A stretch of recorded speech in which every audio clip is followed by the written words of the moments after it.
चलिए सीधा रुख कराते हैं आपको ग्वालियर की ओर, जहां प्रियंका गांधी इस समय एक बड़ी जनसभा को संबोधित कर रही है। जो ग्वालियर में, मध्य प्रदेश में महत्वपूर्ण है और मुझे भाषण में क्या क्या कहना चाहिए। जब मैं उन मुद्दों को पढ़ रही थी, उन सुझावों को पढ़ रही थी, तो मुझे लगा कि ज्यादातर नकारात्मक बातें थी और मेरे मन में ये बात आई कि क्या हमारी राजनीति आज सिर्फ आरोप और प्रत्यारोप में फंस गई है? क्या इससे आगे भी कोई राजनीति हो सकती है? इससे बढ़कर भी हम कुछ ऐसी बातें कर सकते हैं जो जनता की मतलब की बातें हों। देखिए, भारतीय राजनीति की नींव स्वतंत्रता के आंदोलन से में डली थी। स्वतंत्रता का जो हमारा आंदोलन था, सत्याग्रह का नाम दिया गया था। तो सत्य की लड़ाई थी। तो हमारी पूरी राजनीति की जो नींव है वो उसी लड़ाई में है, तभी डली। तो हमारी एक परंपरा रही है हमारे देश की कि हम नेताओं में सभ्यता, सरलता, सादगी और सच्चाई ढूंढते हैं। हम चाहते हैं कि ऐसे नेता हो जिनमें ये स्वभाव हो और किसी के आधार पर दर्शकों के लिए हमारी राजनीति चली। लेकिन आज परिस्थितियां बदल गई हैं। आरोप प्रत्यारोप, एक दूसरे की बुराई, हम मंच पे आते हैं, आपको गिनवा देते हैं कि इनके क्या गुण हैं और अवगुण हैं, वो हमारे गिनवा देते हैं। और मुझे अक्सर लगता है कि इस बीच जो जनता के असली मुद्दे हैं वो डूब जाते हैं। आजकल शोहरत, बड़े बड़े बिजनेस वालों को देश की संपत्ति सौंपने की राजनीति, अहंकार की राजनीति चलती है। मैं भी जब यूपी गई तो मेरे साथियों ने बोला, दीदी बड़ी गाड़ी में बैठो। मैंने कहा क्यों? कहते भोकाल होना चाहिए। तो आजकल भोकाल की राजनीति है, शान शोहरत की राजनीति है और कहीं पे बीच में जो जनता की समस्याएं हैं, जो सत्य है इस देश का, वो डूब रहा है। यहाँ खड़े होकर ये कहना बहुत आसान है, दूसरों की आलोचना करना बहुत आसान है। आखिर राजनीतिक सभ्यता को कायम रखने की सबसे बड़ी जिम्मेदारी किसकी होती है? प्रधानमंत्री की ही होती है। लेकिन 2 दिनों पहले की बात है, विपक्ष की बहुत बड़ी मीटिंग हुई। तमाम विपक्षी दल के बड़े बड़े वरिष्ठ नेता आए।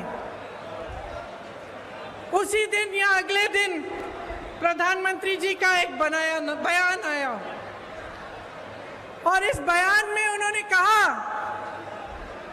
कि जितनी भी विपक्ष के नेता हैं, जितने भी विपक्ष की पार्टियां हैं, एक झटके में प्रधानमंत्री जी ने जैसे सब धान 22 पसेरी सबको चोर बोल डाला।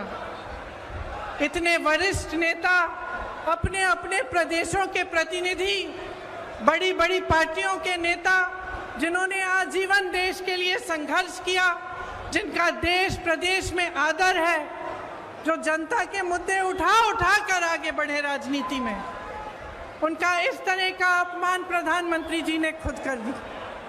और दूसरी तरफ देखिए, मणिपुर में 2 महीनों से पूरा प्रदेश जल रहा है, घरों में आग लगाई जा रही है, मार काट हो रही है आपस में, महिलाओं के साथ भयावह अत्याचार हो रहा है, बच्चों के सर पर छत नहीं रहे।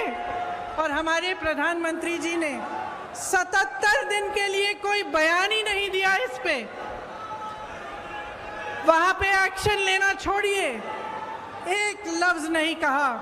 कल मजबूरी में, क्योंकि एक इतना भयावह वीडियो वायरल हुआ कि वो फिर चुप नहीं रह पाए, तो मजबूरी में कल एक बयान दिया उन्होंने, एक वाक्य बोला और उस वाक्य में भी राजनीति घोल दी। उस वाक्य में भी उन्होंने उन प्रदेशों का नाम ले लिया जिसमें विपक्ष की सरकार है। तो मैं आपसे पूछना चाहती हूं कि ये जन आक्रोश लिखा है, ये जन आक्रोश किस बात का? ये जन आक्रोश आपके ही मुद्दों पर है कि नहीं है? और यहाँ खड़े होकर मैं भी इस 30 मिनट के भाषण में 10 मिनट प्रधानमंत्री जी की आलोचना कर सकती हूँ।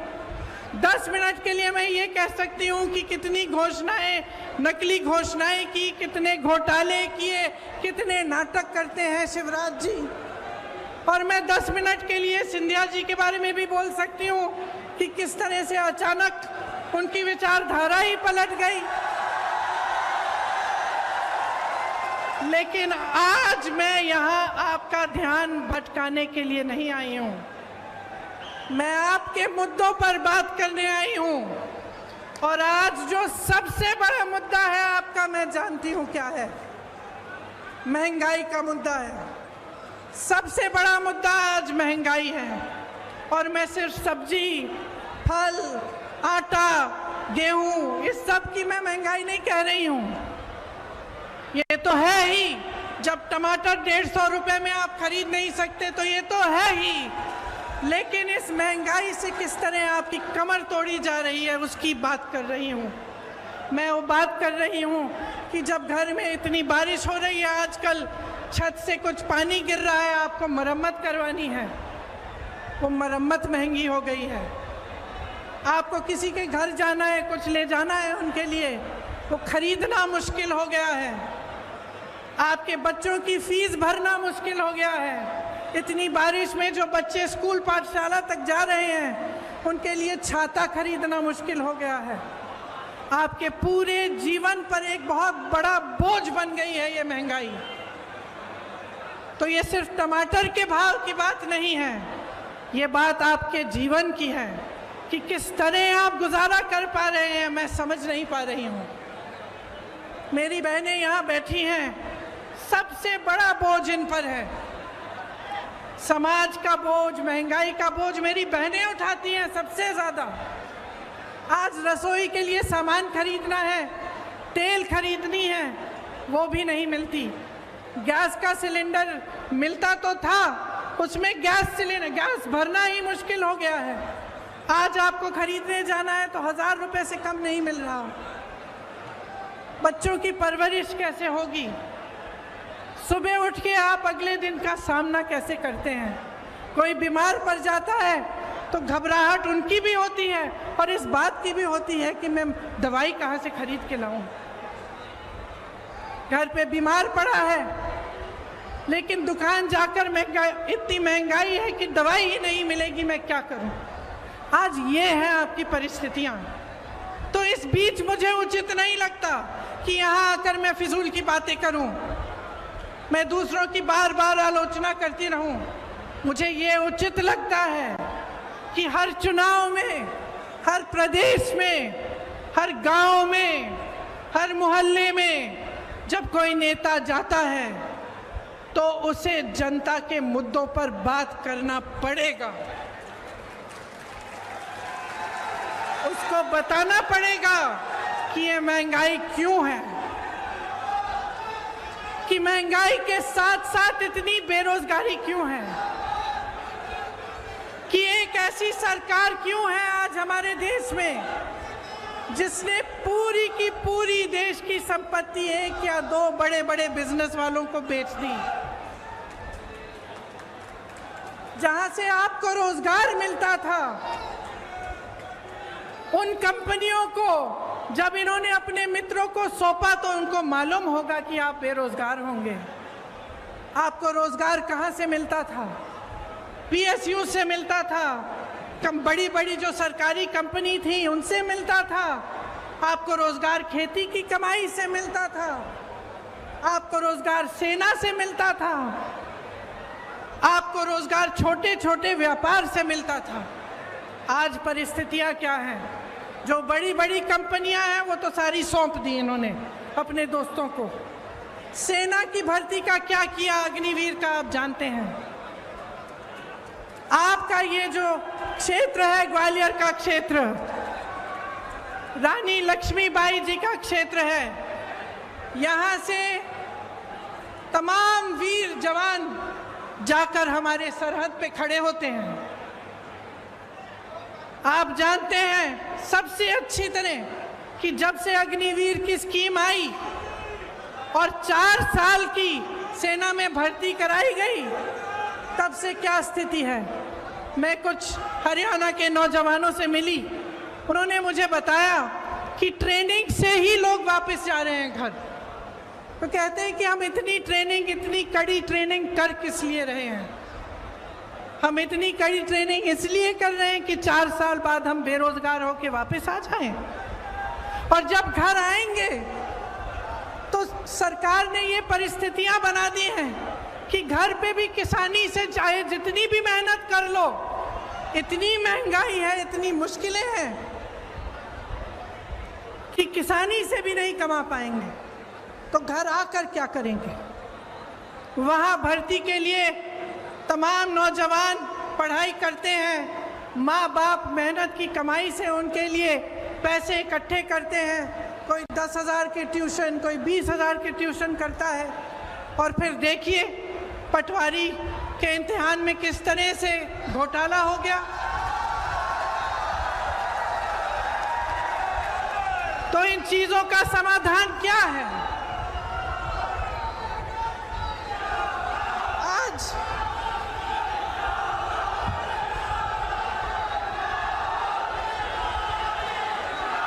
शर्म की बात है, शर्म की बात है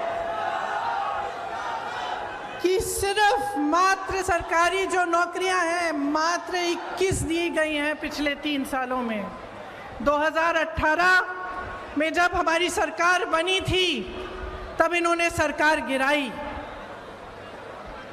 उससे पहले इनकी सरकार 10 सालों से चल रही थी, उससे ज़्यादा। आज 18 सालों से इनकी सरकार है और ये परिस्थितियां हैं।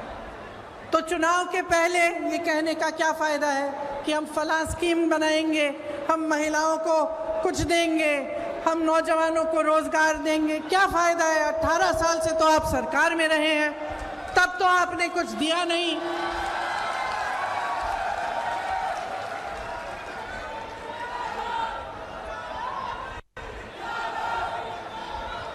तो ये परिस्थितियां हैं, ये सच्चाई है। आपके मुद्दे क्या हैं? महंगाई है, बेरोजगारी है। जिस तरह से ये घोटाले पे घोटाला होता जा रहा है, जिसकी बड़ी लंबी लिस्ट है, यहाँ मेरे पास निकालते हूँ क्योंकि इतनी लंबी है कि इतने सारे याद भी नहीं रह पाते। खैर निकाल के बाद मैं बताऊंगी, दिख नहीं रही। तो इन्होंने इतने सारे घोटाले किए, कुछ नहीं छोड़ा, सड़कें नहीं छोड़ी, कुछ नहीं छोड़ा, भगवान की मूर्तियां नहीं छोड़ी महाकाल में।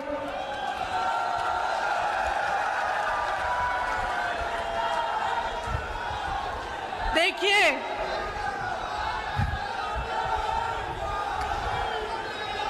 एक बात है, देखिए 2 बातें।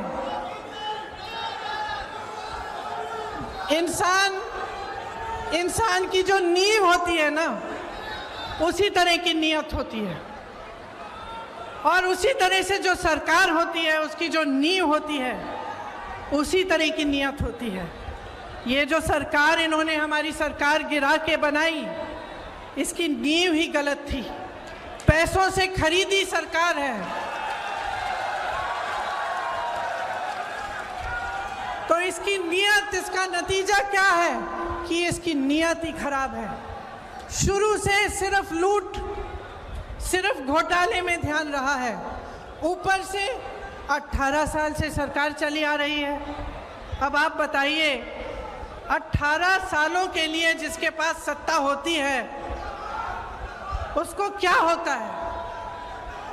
18 सालों से सत्ता में रहने से अहंकार होता ही होता है, और इस कदर होता है कि जो आसपास के अधिकारी होते हैं, जो साथी होते हैं, वो भी सच्चाई नहीं बताते।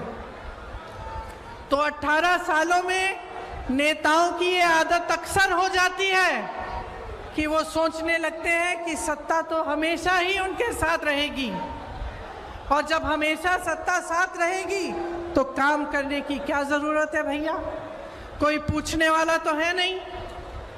जब समय आएगा ध्यान भटका देंगे, जब समय आएगा दूसरी बातें कर लेंगे जिससे जनता के जज्बात जुड़े हुए हैं। फिर से जनता भूल जाएगी कि महंगाई है, जनता भूल जाएगी कि बेरोजगारी से मर रही है, जनता भूल जाएगी कि किसान खेती नहीं कर पा रहा, कुछ खरीद नहीं पा रहा, पेट्रोल डीजल के दाम इतने बढ़ गए हैं, और फिर से हमें वोट मिल जाएगा। 18 क्या 5 साल और हम सत्ता में रहेंगे, हमें कुछ करने की जरूरत नहीं है। और आज मध्य प्रदेश में यही परिस्थितियां हैं। सत्ता की वजह से अहंकार है, सत्ता की वजह से आलस है, और सुन लीजिए, सत्ता का स्वभाव है कि वो इंसान की भी असलियत उभार देती है। ये सत्ता का स्वभाव है।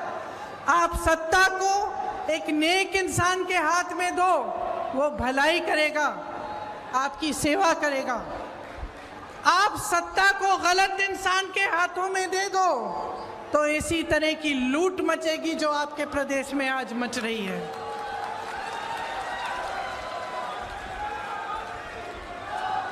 महंगाई, बेरोजगारी से समाज में तनाव बढ़ता है। जब समाज में तनाव बढ़ता है तो अत्याचार बढ़ते हैं, और अत्याचार हमेशा उन्हीं पर होते हैं जो ज़्यादा कमज़ोर हैं। आप सब ने देखा कि आदिवासियों के साथ किस तरह की हरकतें की जा रही हैं। आपने देखा कि इनके शासनकाल में दलितों के साथ कितने अत्याचार हो रहे हैं। महिलाओं की तो हम बात ही ना करें, हर रोज बलात्कार होता है।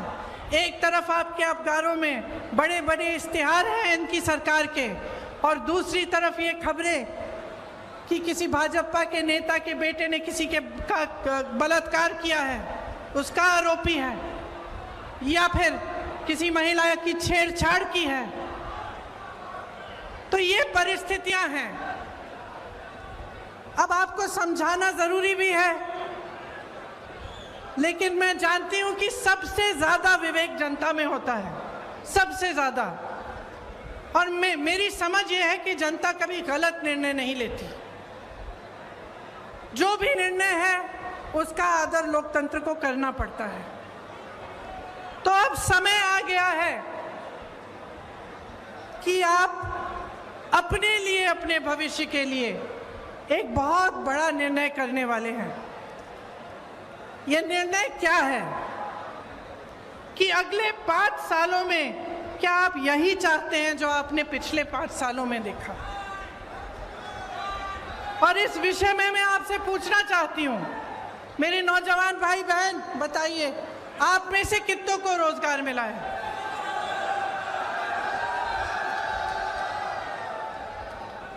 मेरे किसान भाई बहन यहाँ हैं, आपकी जिंदगी बेहतर हुई है कि नहीं?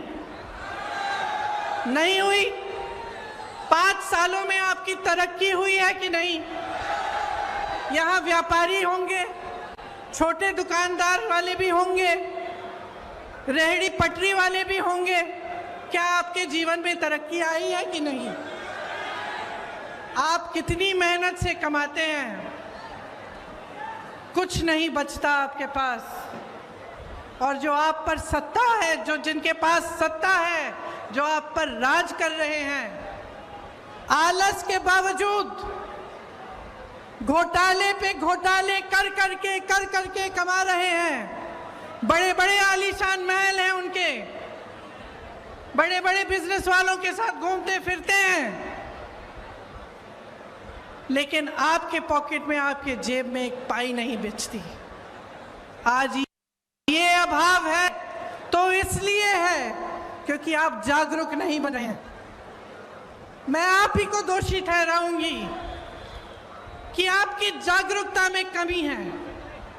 आप नेताओं से सही सवाल कर नहीं रहे हैं। आप नेताओं से पूछिए कि इतने घोटाले क्यों हो रहे हैं, कि आपने 22,000 घोषणाएं की, उसमें से क्या आपने 2,000 भी पूरी की? आप क्यों नहीं पूछ रहे हैं कि ये 20-25 घोटाले, इनकी जो लिस्ट है ये हर रोज बढ़ती कैसी चली जा रही है? आप ये नहीं पूछते कि आपके लिए इतनी महंगाई और इस देश के जो बड़े बड़े उद्योगपति हैं, जिनको इन सरकारों ने आपकी संपत्ति दे दी है, उनकी कितनी कमाई है? मैं बताती हूँ। 1600 करोड़ रुपए एक उद्योगपति एक दिन में कमा रहा है, जिसको इस देश की संपत्ति दे चुके हैं। 1600 करोड़ रुपए एक दिन में, और इस देश का किसान एक दिन में 27 रुपए नहीं कमा पा रहा।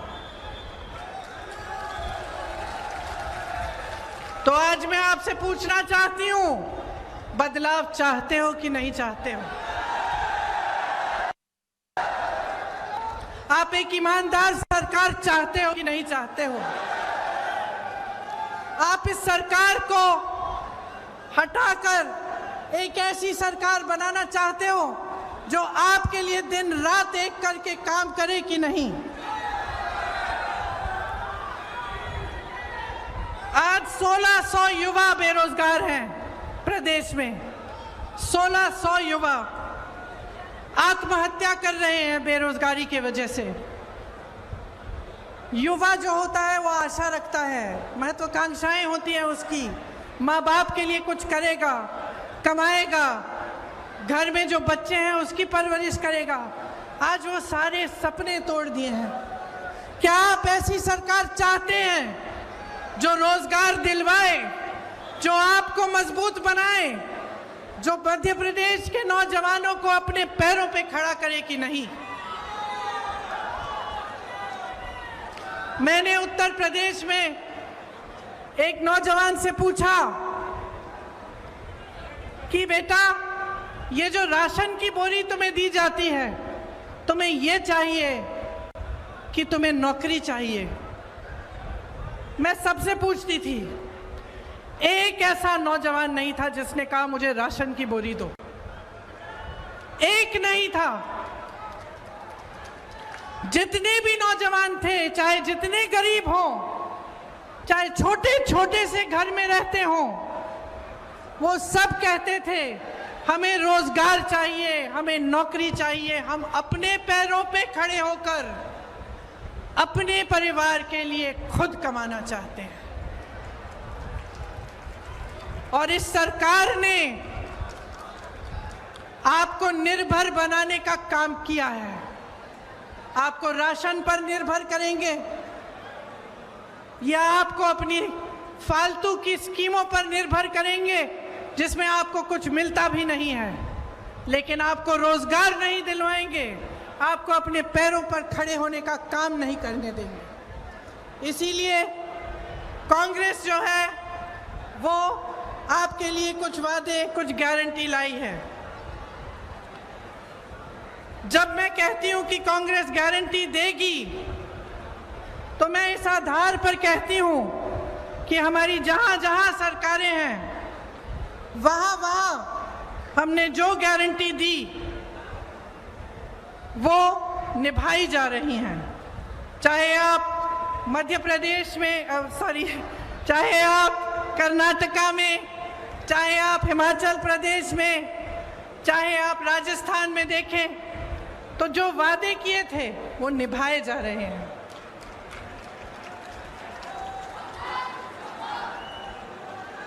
राजस्थान में, छत्तीसगढ़ में, हिमाचल प्रदेश में पुरानी पेंशन की स्कीम लागू है।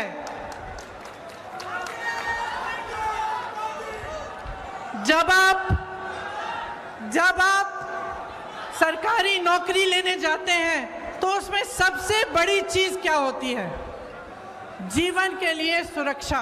मतलब कि नौकरी 20-25 साल नौकरी करने के बाद आपको पेंशन मिलेगा, आपको एक सहारा मिलेगा। वो सहारा आज नहीं मिलता सरकारी कर्मचारियों को। सरकार कहती है पैसे नहीं है इसके लिए। तमाम सरकारी कर्मचारी परेशान हैं। इनके पास बड़े बड़े उद्योगपतियों के लोन माफ करने के पैसे हैं, आपके पेंशन देने के पैसे नहीं हैं। इसीलिए जहां जहां कांग्रेस की सरकार है वहां वहां पुरानी पेंशन आज लागू है, क्योंकि हम आपका आदर करते हैं। हम समझते हैं कि जो सरकारी कर्मचारी है, जो दिन रात सालों के लिए सेवा करता है, उसके लिए बुढ़ापे में भी सहारा होना चाहिए। और यहाँ पे भी एक घोषणा ये है, गारंटी, कि पुरानी पेंशन यहाँ भी लागू होगी। मेरी बहनों के खातों में हर महीने सीधे 1500 रुपए डाले जाएंगे। जो गैस का सिलेंडर आज आपको 1000 रुपए से कम में नहीं मिल रहा है, आपको 500 रुपए में दिलवाया जाएगा। 100 यूनिट बिजली आपको माफ होगी, मुफ्त में मिलेगी। और 200 यूनिट पर बिजली बिल आधी की जाएगी। जो किसानों के कर्ज माफ करने का काम हमने 2018 में शुरू किया था, वो नई सरकार अगर कांग्रेस की बनेगी तो उसे पूरा करेगी।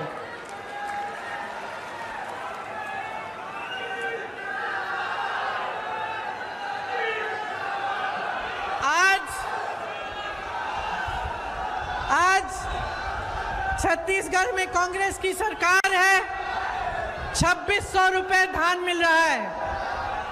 2600 रुपए आपको मिलते हैं धान के लिए। जहां पे हिमाचल में हमारी सरकार है, वहां जो वादे किए उनको पूरा करने का काम शुरू है। कर्नाटका में कहा था कि महिलाओं को बस में यात्रा मुफ्त में मिलेगी, आज महिलाएं मुफ्त में यात्रा कर रही हैं। तो इस बार मध्य प्रदेश में मुझे लगता है कि प्रचंड बदलाव की लहर है। और मैं आपसे आग्रह करती हूं कि प्रचंड बहुमत से आप इस बार कांग्रेस को जिताइए। एक ऐसी मजबूत सरकार बनाइए जो न खरीदी जा सके न गिराई जा सके, जो 5 सालों के लिए दिन रात आपके लिए काम करे और आपके ही भविष्य को मजबूत बनाए।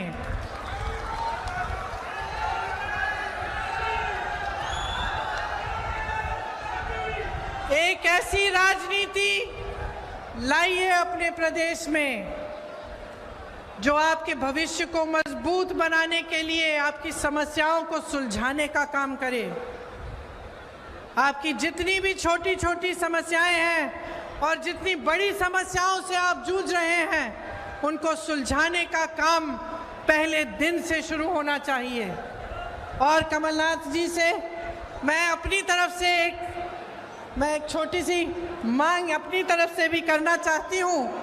अभी रास्ते में मैं यहाँ आ रही थी तो कुछ मुझे दिव्यांग लोग मिले।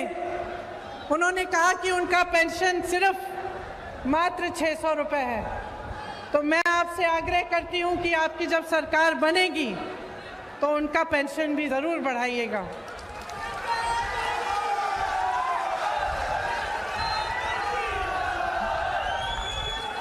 देखिए, ये ग्वालियर चंबल की धरती है। जैसे मैंने कहा, झांसी की रानी की धरती है। बड़े बड़े यहाँ से महापुरुष हुए, अपने क्षेत्र के लिए, अपने देश के लिए, अपनी जनता के लिए जी जान एक की। ग्वालियर चंबल बारे अब की जी मामा जी की भ्रष्ट सरकार बदलबे बारे है। बोलो, बदलबे बारे है ना? ठीक बोल रही हूं? और बोलूं आपकी भाषा में, एक बार हमारे संगे जोर से बोलो, भाजपा जाए बेबारी है, कांग्रेस आए बेबारी है, भाजपा जाए बेभारी है, कांग्रेस आए बेभारी है। और आप सबको धन्यवाद देना चाहती हूं कि इतने समय से आपने मेरा इंतजार किया, मेरी बातों को आपने ध्यान से सुना। मैं आशा रखती हूं कि आप इन बातों को भूलेंगे नहीं, और चाहे जिस भी पार्टी का नेता आपके सामने आए, मंच पे खड़ा हो, आप उससे ये जरूर पूछिए कि आपके मुद्दों पे बात करें और आपके लिए वो क्या करेंगे। तो आप सबको बहुत बहुत धन्यवाद।